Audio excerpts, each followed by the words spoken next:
సేవ కలుపుకుపోయే సేవ, సేవకులతో కలిసి చేసే సేవ.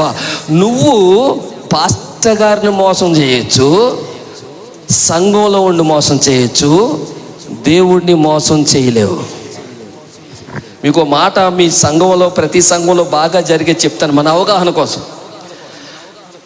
ఆరాధన జరుగుతూ ఉంది, ఎవరో ఒక ఎత్తు బయట నిలబడ్డాడు, నీకు చెప్పాడు, ఏమే అలా బయట ఎవడో నేను పిలుస్తున్నాడే అని చెప్పాడు ఎవడో.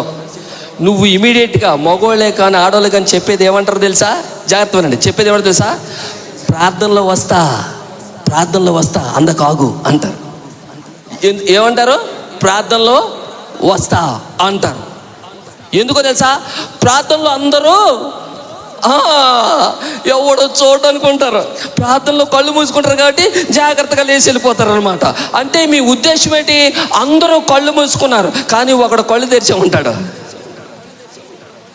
రెండోది అందరూ కళ్ళు మూసుకున్నారు, ఎవరు చూడలేని వెళ్ళలేదు ఒక ఎత్తు అయితే, ప్రార్థనలో వెళ్ళిపోవడం, ప్రార్థనలో మాట్లాడుకోవడం, ప్రార్థనలో సెల్ ఫోన్లు చూసుకోవడం, ప్రార్థనలో చెత్త పనులు చేయడం, ప్రార్థనలో బట్టలు సర్దుకోవడం.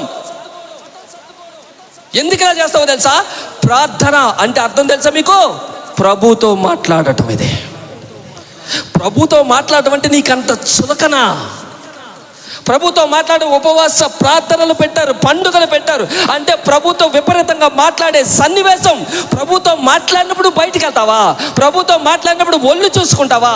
ప్రభుతో మాట్లాడినప్పుడు మాట్లాడతావా? చెత్త పట్టాలు చెప్పుకుంటావా? ఏంటి మనం ఇచ్చే గౌరవం దేవునికి?